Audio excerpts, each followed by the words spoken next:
buenas a todos con un café con Fincus de nuevo. Hoy en nuestra sección de administradores de fincas por el mundo tenemos el placer de tener con nosotros a Luis Eduardo de Colombia. Hola Luis, ¿cómo estás? Hola, ¿cómo te va? ¿Cómo estás, Víctor? Qué gusto estar aquí contigo en este importante aporte que tú le haces a los administradores, a todo el mundo. Bueno, pues nada, Luis es el gerente de una empresa de administración de fincas en Bogotá, ¿no? Bogotá. En Bogotá. Y hoy nos va a explicar un poco cómo se administra fincas en aquella región de Latam, en Colombia, y cómo es la profesión, cómo es el día a día, qué cosas se necesitan. Así que bueno, vamos a empezar por preguntas así muy sencillitas y muy directas y vamos cogiendo marcha. ¿Está regulada la profesión de administrador por cierto, cómo se llama allí lo de administrador de fincas? Administrador de edificios, administradores de propiedad horizontal, básicamente es eso. Todo menos administrador de fincas, ¿verdad? No, las fincas para nosotros son casas de recreo, casas de campo, donde vamos un fin de semana, meses o lo que sea, esas son fincas, pero en el caso nuestro son administradores de propiedad horizontal y ya se entiende que es un administrador de edificios, de conjuntos campestres o cosas de esa naturaleza. Muy bien, entonces para los administradores de edificios, ¿está regulada la profesión? ¿Tenéis que estudiar algo para ser administradores? No, realmente aún no hemos llegado allá. Nuestra legislación dice que tiene que después el Estado, una reforma que se hizo en el 2001 de la ley 675, ahora en este preciso momento está cursando en el Congreso de la República una reforma a esa ley. Va muy adelantada, por cierto. Hemos tenido el honor de participar allí con algunos aportes. Ya decidirán los legisladores si son importantes o no, pero por lo menos allí hemos estado tratando de hacerle algún aporte. Pero no, la verdad, para ser administrador en nuestro país, para ser administrador de edificios en nuestro país, basta con que tú te inscribas, si lo quieres hacer inclusive como persona jurídica, también lo puedes hacer como una persona natural. No tenemos una regulación que nos indique hacia dónde tiene que estar esta persona encaminada en su profesión. Sin embargo, pues a lo que pasa, al igual que pasa en otras partes del mundo, tenemos que saber de todo, ¿no? Entonces el administrador tiene que ser psicólogo, tiene que ser plomero, tiene que ser albañil, tiene que ser constructor, tiene que ser absolutamente de todo, porque pues eso es lo que son los edificios acá en este país. Bueno, y a nivel mundial la verdad es que en lo que uno puede recorrer básicamente en todo el mundo, la profesión tiene muchas similitudes. Y oye, viendo en eso, o sea que no hay colegios profesionales. Hay colegios, pero son agremiaciones. Entonces tenemos diferentes agremiaciones, para no dar nombres, que se dedican a formar administradores, a capacitarlos de una manera informal, si se puede llamar así, y obviamente con base en estos cursos, algunos son muy juiciosos, duran 6 meses, otros duran unos diplomados de mínimo 120 horas. Hay diferentes sitios para capacitarnos, pero claramente no hay una institución como tal que sea de obligatorio cumplimiento para ese administrador. ¿Puede el administrador estar o no capacitado? Igual puede ejercer la profesión. Lo ideal, por supuesto, es estar capacitado y que conozca del negocio. Sin embargo, pues no es una condición legal para poder ejercer la profesión. Muy bien. ¿Cómo es el día a día de un administrador de fincas allí? ¿Qué es lo que más tiempo os ocupa? Si estáis mucho tiempo con el ordenador, si estáis mucho tiempo, bueno, con la computadora allí, ¿vale? Si estáis mucho tiempo visitando comunidades, ¿cómo es el día a día? De un administrador, igual de un gerente, ya no lo sé, pero de un administrador, ¿cómo es? Ese administrador, ahora hablaremos de la parte de la gerencia, que es de la que yo a veces me ocupo. Pero ese administrador del día a día, entonces aquí tenemos una cosa que llamamos el administrador delegado. ¿Qué es el administrador delegado? El administrador delegado es quien está en el día a día en los edificios, dependiendo del tamaño.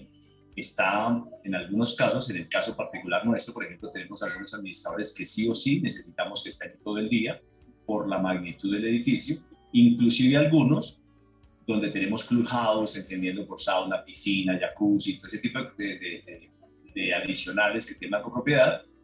Entonces requiere, además de ese administrador delegado, puede requerir un asistente administrativo pero además si el conjunto también es un poco grande, es posible que requiera un asistente contable para efectos de la parte de las cuentas con la gente.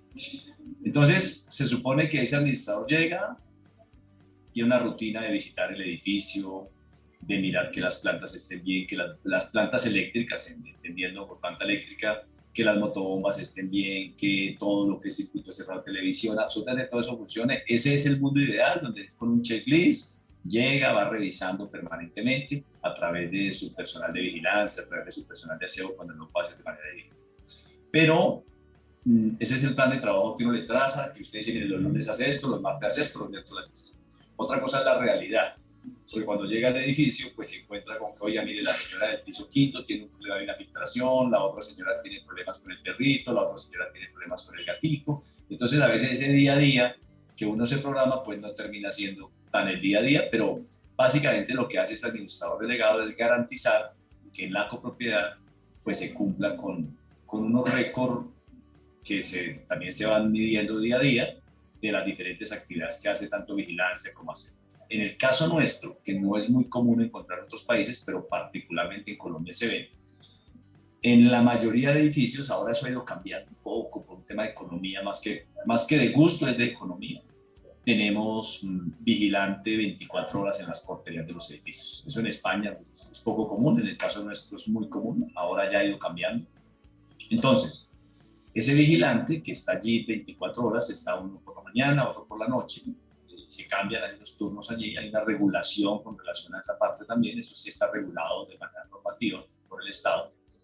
Ese vigilante también tiene unas funciones, ese administrador llega a mirar, a velar porque esas funciones que tiene ese vigilante pues, se cumplan, a velar porque el personal de la aseo cumpla las funciones también. Ese es el día a día del administrador. Y atender a los propietarios, que es tal vez la tarea, no difícil, sino un poco diferente en el sentido en que hay propietarios muy queridos, pero que llegan a hacer visita, entonces se sientan con el administrador todo el día y el pobre tipo tratando de hacer su tarea, pero bueno, esa es parte del ejercicio. Aquí es un servicio muy, muy personalizado. En Colombia es muy personalizado el servicio. Eso hace, ya entrando un poco en lo que son las compañías, que las empresas que prestamos ya el servicio desde el nivel empresarial no podamos crecer mucho, porque en la mayoría de edificios quieren ver a ese gerente en las reuniones, quieren verlo visitando el edificio, ¿no? Entonces eso limita un poco el crecimiento de las empresas. O sea, un poco para ubicarnos, allí es muy, muy natural ese administrador delegado, al final lo que viene a ser es casi como un empleado de la comunidad, lo que pasa es que está bajo tu dirección como despacho. Pero si va allí y tenéis un administrador delegado por comunidad. Depende del número de edificios, perdón, el número de copropiedades. Entonces, en un edificio, nosotros hemos establecido que una copropiedad de más de 100 unidades requiere un administrador delegado. En algunas ocasiones medio tiempo, dependiendo también de los adicionales que tenga esa copropiedad, o en algunas oportunidades tiempo completo. Entonces, sí o sí, cuando son 200 unidades, no se puede una persona medio tiempo, porque sería imposible que lo maneje. Si esa copropiedad tiene piscina, turco, jacuzzi, zonas verdes que en algunos casos se dan de gran tamaño. Si esa copropiedad solamente tiene los apartamentos y no tiene ninguna adicional allí, pues seguramente con el medio tiempo es posible que la persona, con alguna dificultad, pero trata de hacer un buen ejercicio. O sea, cuando los edificios son pequeños, sí, dime. Sí, continúa. Cuando los edificios son pequeños, 20 apartamentos, 30 apartamentos, entonces se designa un administrador delegado, en el caso nuestro, pero ya atiende 2 o 3 o 4 comunidades, dependiendo de la complejidad de la comunidad y también de la capacidad de esa persona que lo está atendiendo, ¿de acuerdo? Entonces esa persona, las distancias aquí en Bogotá, pues la verdad es que no es que sean tan largas desde el punto de vista de área, pero son muy complicadas desde el punto de vista de tráfico.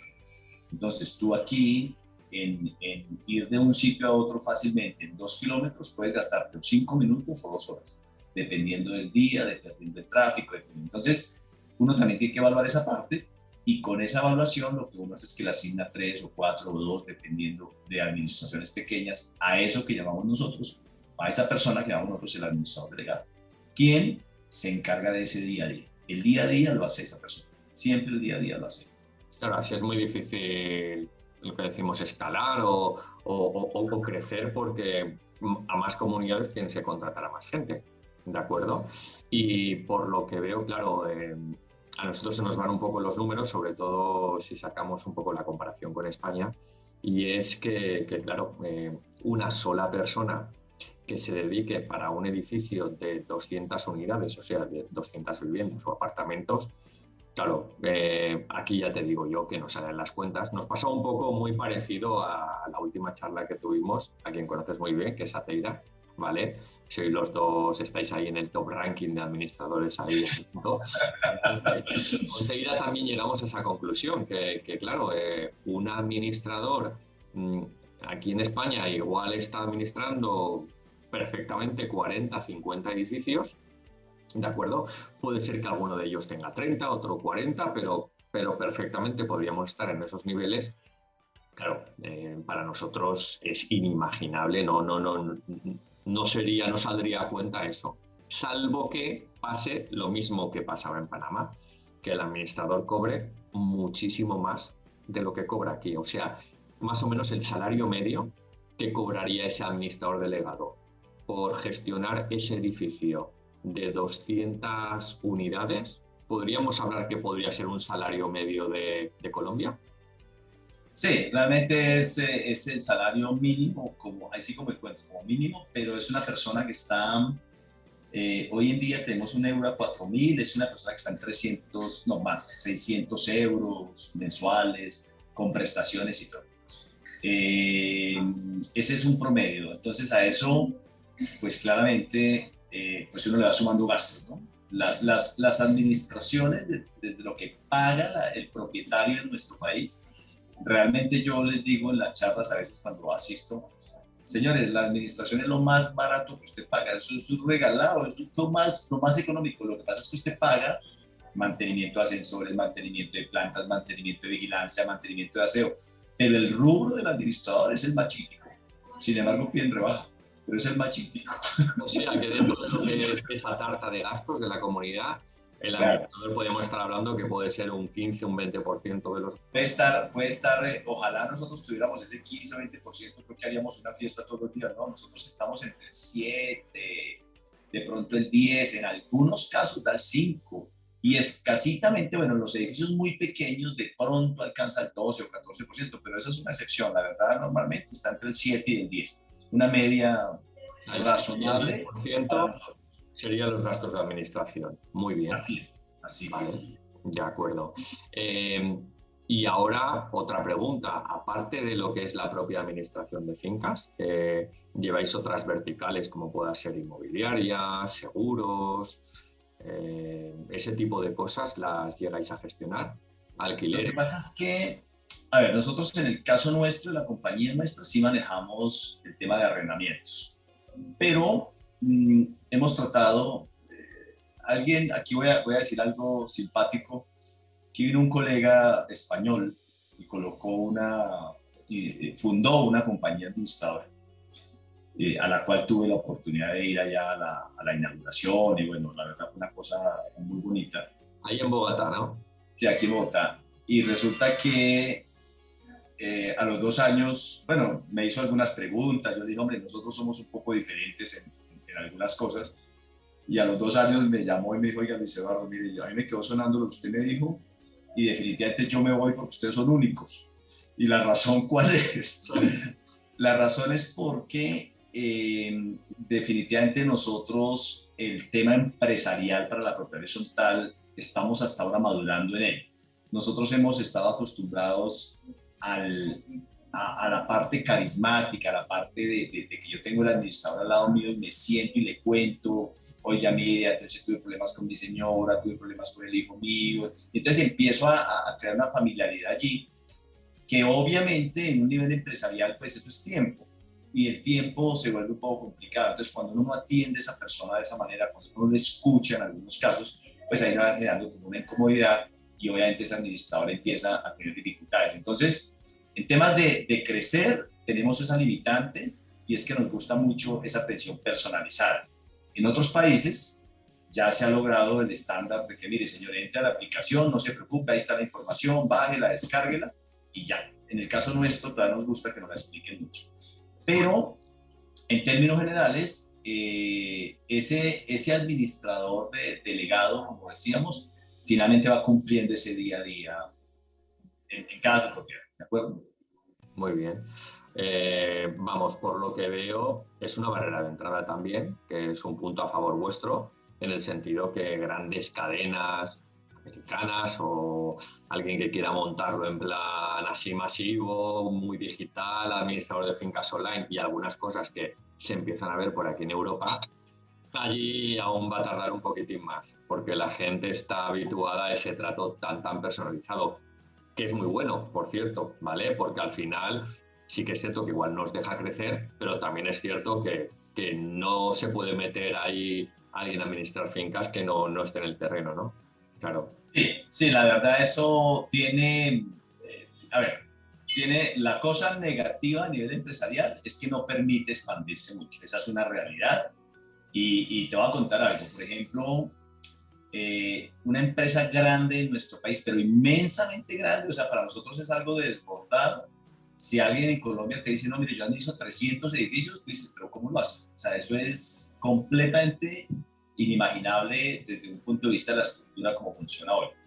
En Brasil, por ejemplo, le dicen, no, yo manejo 1500 y para ellos es normal. Y uno dice, ¿cómo lo hace? Claro, es presente por eso, porque el trabajo es un poco menos, es más impersonal. Pero visto desde el punto de vista en cuanto a que la competencia no la tiene fácil, es claro, definitivamente ese administrador que nosotros aquí, entre otras cosas, te voy a comentar algo también, nosotros aquí difícilmente llegamos a los clientes por publicidad. Tú pautas en el periódico, pautas en la radio, pautas en la televisión, y casi nunca se da que por esas pautas que tú generes te llamen. No es muy común. Lo común es que Pedrito te referencia con Juanito, oye, a mi mamá, la administradora. Entonces eso también hace que el trabajo sea un poco, de alguna manera, con cierta confianza. Entonces, obviamente los grandes empresarios a niveles de plataformas y todo, no quiere decir que no van a llegar, no quiere decir que no van a lograr, claro que sí, pero no es fácil, no es un camino fácil de dar. En España ocurre algo muy parecido con el tema de bueno, pues el tema de las cadenas. Tampoco hay muchos administradores que llevan 300 edificios, ya te lo digo también, ¿vale? Pero bueno, sí que es cierto que el boca a oreja también es un poco cómo se consiguen comunidades. No ves mucha publicidad por ahí. En los últimos años un poco más, pero no ves mucha publicidad administrador. Básicamente los administradores consiguen comunidades por el boca a oreja o por referencias. ¿Cuántos edificios gestionáis aproximadamente ahora mismo? En este momento creo que la compañía está alrededor de unos 80, 90 edificios. Muy bien. Pues sí, que es una media razonable para nuestro ejercicio, es una media muy razonable. Y cuando os contratan, ¿qué es lo que la comunidad busca a un administrador? O dicho de otro modo, ¿hay administradores hay comunidades que se autogestionan? ¿Allí eso se da? ¿O es muy complicado por el tema de que necesitan hacer nóminas y todo eso? Yo creo que la mayoría, el 98% consiguen administrador. Las poquitas que se autogestionan terminan un poco con algunas dificultades porque nosotros aquí llamamos a la DIAN, donde tenemos que presentar los impuestos. Tenemos diferentes leyes que sí definitivamente nos obligan casi a contratar un tercero. Entonces en los edificios tenemos que tener, si alguien va a ingresar a hacer un trabajo, tiene que tener curso de alturas, tiene que cumplir un sistema de gestión y seguridad en el trabajo, tiene que estar afiliado a todas lo que son cajas de compensación ARP, EPS, tiene que... Hay mucha normativa legal, ¿no?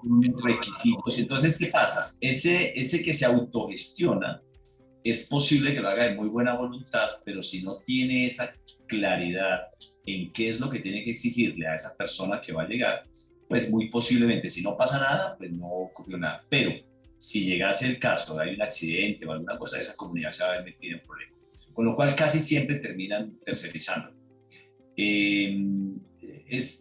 Digamos, sí, tal vez el 98% de las copropiedades lo hacen de manera tercerizada. Ahora, ¿cómo llegamos nosotros a cómo una copropiedad empieza a evaluar ese administrador que quiere contratar? Pues yo he llegado a la conclusión que se vuelve un poco subjetivo. Nosotros encontramos algunas cosas que llamamos aquí los pliegos de condiciones y piden como pidiéndole a Dios en Navidad. Es impresionante. Una serie de requisitos que uno dice, Dios mío, esto no los voy a cumplir. En algunos casos, pues ya compañías de cierta trayectoria, compañías que ya vamos teniendo un amplio portafolio, pues seguramente cumplimos. Lo que lo vuelve un poco triste con la profesión en ese momento es que la gente pide muchísimo, muchísimo, no se imagina. Yo he tenido unos pliegos de condiciones de unos puntos, además algunos un poco salidos de cualquier contexto, pero lo que no es coherente es lo que pido versus lo que ofrezco pagar. Entonces yo hago una serie de solicitudes muy grandes, pero al momento de pagar quiero pagar así, quiero pagar muy poquito. Entonces ahí empiezan a dejarse inconvenientes. Y me he llevado también la sorpresa, que no lo he entendido, pero bueno, algún día ya terminaremos entendiéndolo todos. Hay unos términos de condiciones, entonces dicen, por ejemplo, el cierre del pliego es el día 15 de enero.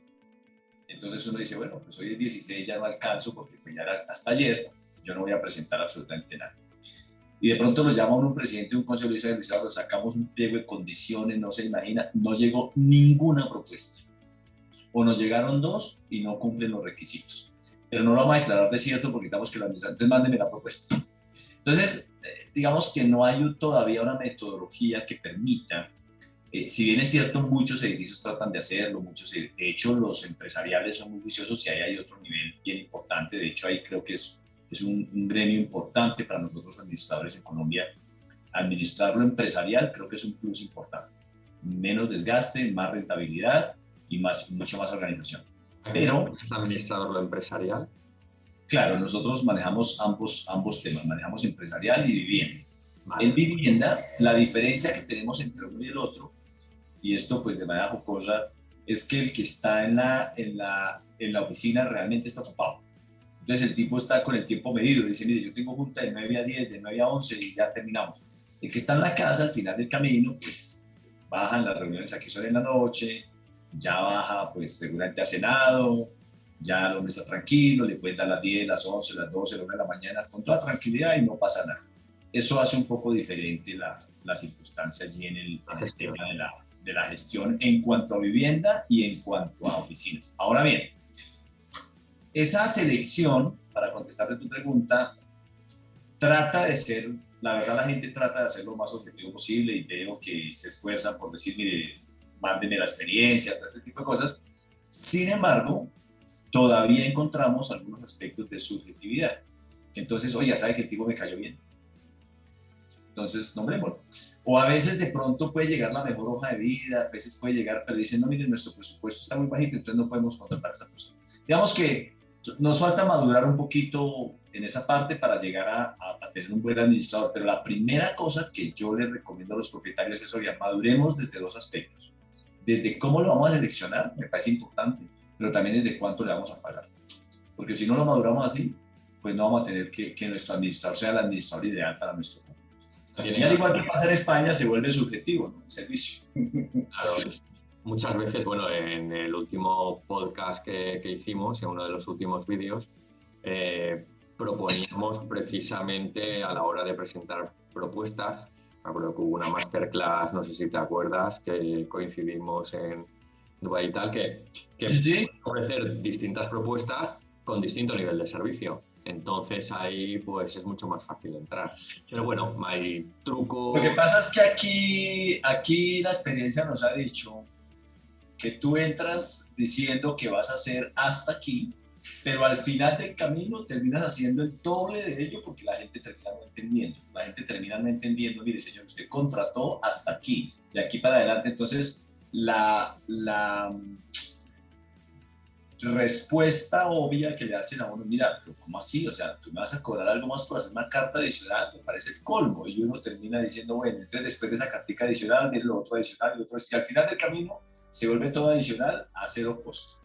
Con lo cual, nosotros no hemos logrado llegar a ese nivel donde digamos a la gente, mire señor, su administración vale tanto hasta aquí.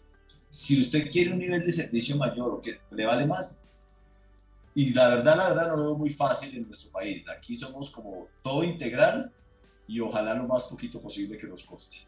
Ya. Bueno, sí, en ese sentido también es bastante similar lo que ocurre en España, aunque claro que la tendencia es un poco pues a cobrar por otros muchos servicios, porque allí entiendo que también ocurrirá lo mismo. Cada vez hay más actividades o cada vez el administrador tiene que realizar más cosas en una comunidad de propietarios, tanto desde el punto de vista legal como desde el punto de vista de cuentas y tal. En concreto, la última vez que estuvimos hablando, me comentaste una cosa que me pareció curiosa. No sé si eso llegará algún día aquí y era que vosotros las cuentas las tenéis que presentar a un organismo público para que sean auditadas. ¿Puede ser que fuese eso en Colombia o...? Sí, no, nosotros tenemos aquí varias cosas. Entonces ahí es donde el trabajo se vuelve un poco complicado y también creo que es una limitante por la que no podemos crecer como quisiéramos. Entonces, para contarte un poco el tema de las cuentas, nosotros en algunos edificios la ley obliga, y tenemos una cosa que llamamos los comerciales o mixtos. El comercial, claramente, donde hay comercio, donde tenemos locales, en los centros comerciales, oficinas. Y los mixtos es donde tenemos locales y vivienda, oficinas y vivienda. Entonces, ese ya es mixto. Ese comercial o mixto, sí o sí, nuestra legislación obliga a tener un revisor fiscal. Entonces, el tema de las cuentas es un poco simpático comparado con lo que ustedes tienen que hacer allá. Nosotros tenemos que procesar las cuentas mensualmente, tenemos que reportarle a la DIAN, que es nuestro organismo que vela por los impuestos, cosa que pasa en todos los países, por lo menos en la mayoría, o sea que hasta ahí no hay ninguna cosa adicional ni extraordinaria. Después de ello, tenemos que, bueno, a la DIAN o al organismo de impuestos le reportamos aquellos rubros que son objeto de retenciones o de pagos de esos impuestos. Después de ello, tenemos que decirle a un revisor fiscal, señor revisor fiscal, venga, le contamos todas las cuentas que hemos hecho durante el mes y le armamos una carpeta donde van los egresos, las cuentas por cobrar, los balances, absolutamente todo lo tenemos ahí. Y se la enviamos. Esta persona audita esa información y en algunos casos nos devuelve muy juiciosamente con algunas observaciones o en algunos casos dice está perfecto, no hay problema. ¿Qué ha pasado también? Y esto también se lo digo yo de bajo cosa a los revisores fiscales que vamos aquí. No les dé miedo decir que todo está bien, porque es que hemos encontrado que cuando el revisor fiscal no encuentra algún error, entonces la comunidad dice que es un mal revisor fiscal. No dice que el administrador es bueno, no, eso no lo decimos. Oiga, usted está revisando muy mal, porque es que ¿cómo es posible que no encuentre un error antiguo? No, pero venga, realmente no lo hay. Algunos revisores fiscales han entrado en la filosofía de que si está bien, pero ellos, algunos todavía consideran que si no llegan a decir que algo está mal, pues seguramente la comunidad no los va a reelegir. Hay dudas, ¿no? Entonces, claro, pero empieza a ser la idiosincrasia nuestra. De ahí, de ese revisor fiscal, nosotros tenemos la obligación, en algunos casos, no en todos, pero en la gran mayoría será, de hacer una reunión mensual con algo que llamamos aquí el Consejo de Administración. Ese Consejo de Administración lo nombra la Asamblea. Entonces, nosotros, después de que le hemos entregado las cuentas al revisor fiscal, vamos a un Consejo de Administración a presentar esas cuentas que ya el revisor fiscal previamente ha auditado.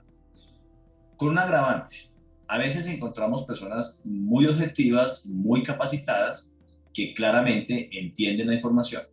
Y otras veces encontramos quien no tiene ni idea de lo que son los números y obviamente explicar esa situación allí se vuelve muy complicada y entonces a veces terminamos en mucho tiempo allí dedicado a esa persona.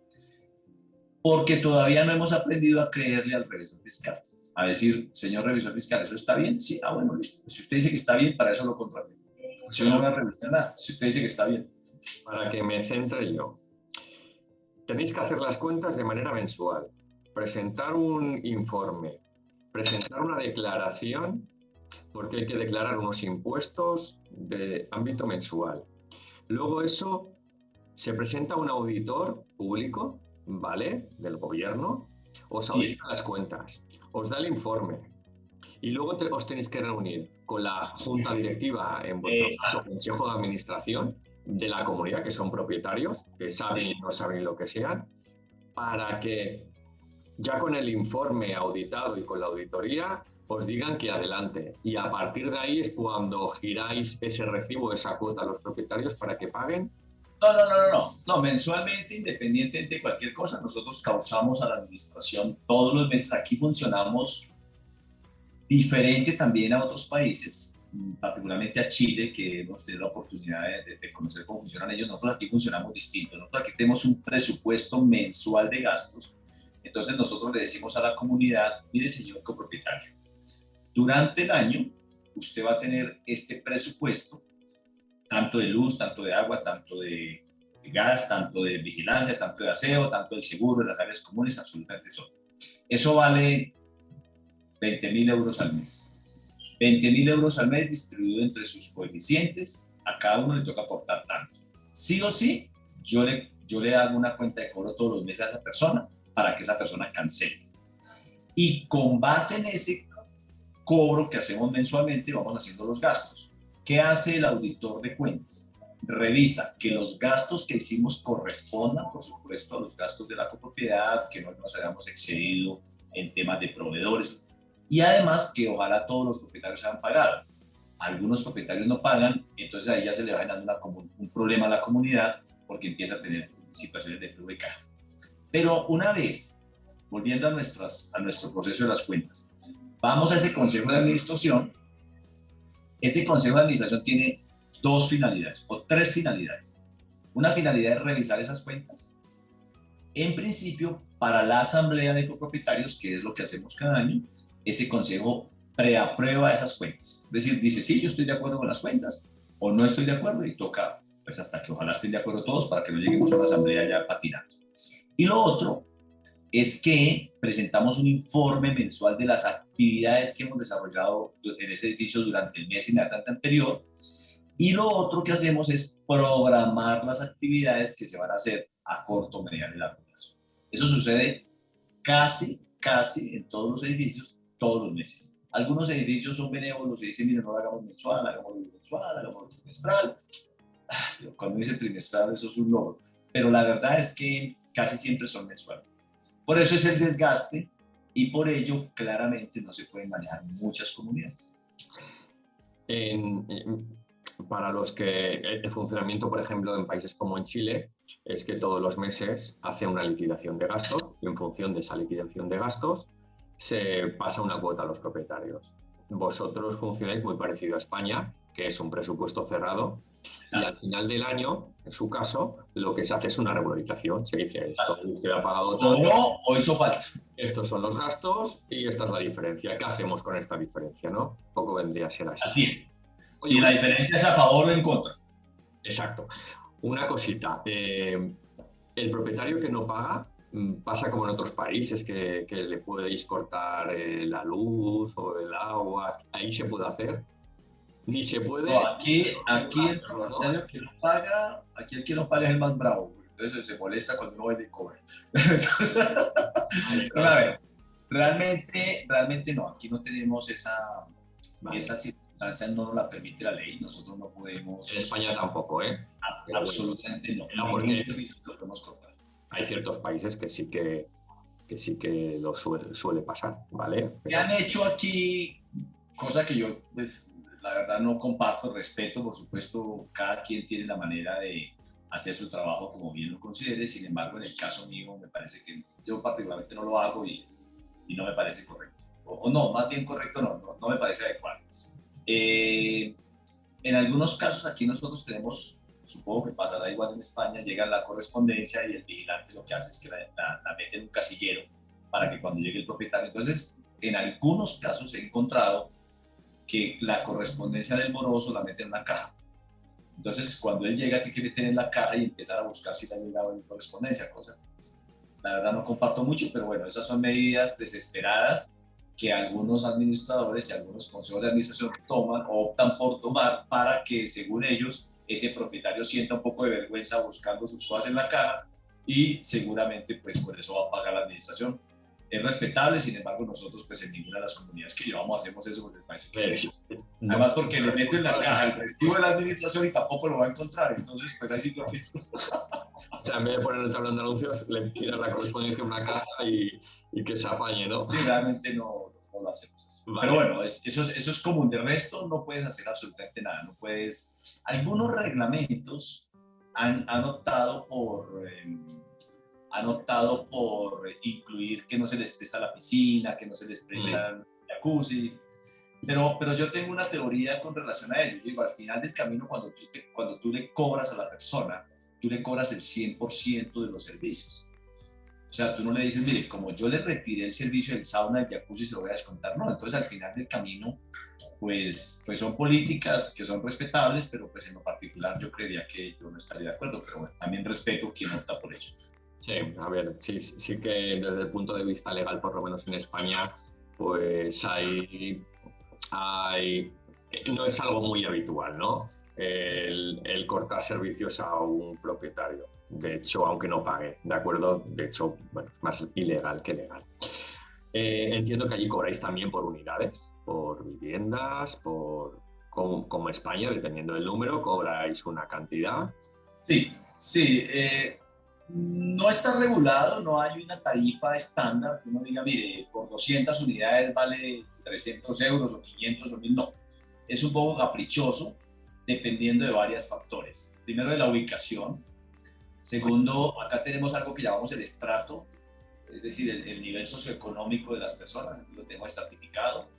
Entonces tú puedes tener un conjunto en un estrato 1, hay del 1 al 6, de 1000 unidades, y puedes tener un conjunto de 100 unidades en estrato 6 y puedes cobrar más en el de 100 que en el de 1000, por ejemplo, dada la circunstancia de ubicación, reitero, la parte socioeconómica. Presupuesto también, ¿no? Exacto. No hay un estándar, sin embargo, pues todos nos vamos acomodando en ciertos nichos de mercado. Entonces tú empiezas a decir, mire, mi nicho de mercado está en este sector, yo voy a trabajar en ese sector. Otros, como todo, hay especialistas en cada sector, pero no está regulado aún. Y creo que es difícil de regular la tarifa. No creo que se llegue, pero bueno, digamos que... Ahora, cuando tú le preguntas a los colegas, ¿cuánto cobras por esto? A veces encuentras que hay mucha similitud en los precios. Y, es decir, sin estar previamente acordado, pero hay mucha similitud. Más o menos todos coinciden, sí. Más o menos. Aquí en España también pasa eso mucho, que no hay unas tarifas. De hecho, no se pueden tener tarifas oficiales, pero sí que es cierto que más o menos, pues, todos los presupuestos son parecidos, ¿de acuerdo? Sí. Dependiendo de la zona y tal, pues se cobran unas cosas o se cobran otras, dependiendo de la zona de España. Y realmente hay muchas diferencias entre lo que se cobra pues en capitales como en Madrid o en un pueblo de, no lo sé, de cualquier provincia de otra comunidad, ¿vale? Pues igual se cobra muchísimo menos. También es cierto que se gana diferente, pero bueno. Oye, otra preguntita. El tema de la transformación digital y el tema de cambios en la profesión durante estos años. ¿Cuántos años lleváis administrando comunidades o edificios? 32 años ya llevo yo en el... Y en 32 años, ¿qué diferencias has experimentado tú, has visto, que te hayan llamado más la atención en los últimos años? Que digas... Claramente la parte de la tecnología, todos vamos a terminar en la tecnología. Nosotros teníamos personas de avanzada, yo no quiero celular, ni que me llamen al fijo, yo no quiero celular. Y hoy en día dice, mire, ya no tengo fijo, por favor me llama al celular. Esa es una circunstancia que la tecnología nos va absorbiendo. Es decir, sí o sí vamos a terminar todos inmersos en la tecnología. Independientemente de que queramos o no, allá nos va llevando el mundo. Obviamente hemos avanzado muchísimo. Los sistemas contables nos han facilitado mucho la vida, los sistemas digitales sí o sí nos facilitan muchísimo la vida, y hoy en día pues vamos viendo cómo la tecnología nos va abriendo caminos y nos va facilitando la forma de trabajo. No solamente en la nivel de la propia horizontal, sino yo creo que en todas las profesiones. En el caso nuestro, yo te decía al inicio, nosotros tenemos en cada edificio un vigilante, por un tema de la sensación de seguridad de todas. Acuérdate que sí tenemos algunas dificultades en temas de seguridad en el país. Entonces, como se vuelve un tema económico, muchas personas han optado por retirar ese vigilante, hacer una inversión importante en temas de seguridad, entonces instalan cámaras, sensores, psicofonía, todo ese tipo de cosas, y retiran ese vigilante. Con lo cual, la tecnología ya llegó, no llegó para irse, llegó para quedarse, y no llegó para quienes se adapten o no, llegó para que todos nos tengamos que adaptar a ella. Desde mi punto de vista, esa es una realidad que todos tenemos que recibirla, y yo creo que hay que ir conviviendo fácilmente con la tecnología, porque ello pues claramente también nos facilita los procesos. Y obviamente eso desde el punto de vista del usuario final o de las comunidades, pero en la propia gestión del despacho, ¿qué cosas tú consideras que ha habido un antes y un después? Durante 30 años entiendo que habrán habido... Todos los cambios del mundo. Por ejemplo, anteriormente, eso ha tenido cosas buenas y a mi juicio no tan buenas, pero han sido mucho más las buenas. De pronto las malas no es que sean malas, sino que nos falta aprender a utilizarlas. Anteriormente, claramente llevar una correspondencia a la persona, había que entregársela de manera personal o dejársela en el casillero, eso generaba allí algunas dificultades. Hoy en día, pues tú escribes un correo y ya llegó a los 2 minutos la persona tiene en su haber lo que tú le quieres decir. La facilidad de las comunicaciones total. Hay mejor comunicación ahora, más directa, más en tiempo real. Toda. Enviáis más información ahora. Toda. Lo que pasa es que también hemos aprendido a perder un poco eso, por lo menos en lo que a mí atañe. Llamar a una casa después de determinada hora, en el caso nuestro eran las 8 de la noche, y después de las 8 no timbraba el teléfono, pero ni de riesgos, porque eso era una falta de respeto. Entonces, eso sí se perdió. Nosotros recibimos un mensaje a las 10 de la noche, 11 de la mañana, 11 de la noche, 1 de la mañana, sin ningún problema de una persona decirle, mire, me hace un favor, me envía mi estado de cuenta. Entonces, esa partecita de la tecnología creo que nos toca a todos aprender a controlar esos impulsos de que si a las 11 de la noche me acuerdo de algo, yo no tengo que escribir al administrador, pero lo coloco en un papelito, al otro día lo escribo por la mañana a las horas que son, pero excepto eso, que pues al final del camino también hemos aprendido a convivir con ello. Me parece que la tecnología ha sido algo de mucho aporte en todas las profesiones, absolutamente en todas. Sí, pues sí, nosotros también coincidimos en que ha cambiado mucho. En España aún estamos también en ese proceso de cambio, que pues muchos piensan que va a ser un cambio continuo. De acuerdo, habrán cambios más importantes que otros, pero yo creo que nuestra profesión no es una isla y que vamos a tener que estar reaprendiendo continuamente, incorporando cosas, y todo va tan deprisa que bueno. Pues Luis Eduardo, nada, pues la verdad es que ha sido muy esclarecedor, ¿vale? La entrevista, nos has abierto también un poco pues la profesión y cómo se desenvuelve la profesión allí en Colombia. Alguna idea seguramente le habrá quedado a algún administrador que nos esté escuchando. Y bueno, me has dicho antes así en lo bajini que igual te venías aquí a un congreso, ¿no? Igual en España. Allá los veré, vamos a estar en Málaga confiando en Dios, entonces allá tendré la oportunidad de conocer a muchos de ustedes y por supuesto compartir que siempre que hay un congreso en cualquier parte del mundo me hago invitar cuando no me invitan, porque creo que de las cosas que nos ayudan a todos los administradores es aprender de cómo lo hacen en otros países para poder aplicar lo que consideremos debamos aplicar en otros. Con lo cual, de que Víctor, va a ser muy rico verte allá, a ti también agradecerte, no solamente en lo personal, sino en lo profesional, porque creo que tú eres una de las personas, como muchas otras, que ayudan a que nosotros los administradores hagamos de esta profesión no solamente algo enriquecedor, sino también que nos facilita la vida de diferente forma en lo que hacemos. De verdad, muchas gracias y muchos éxitos.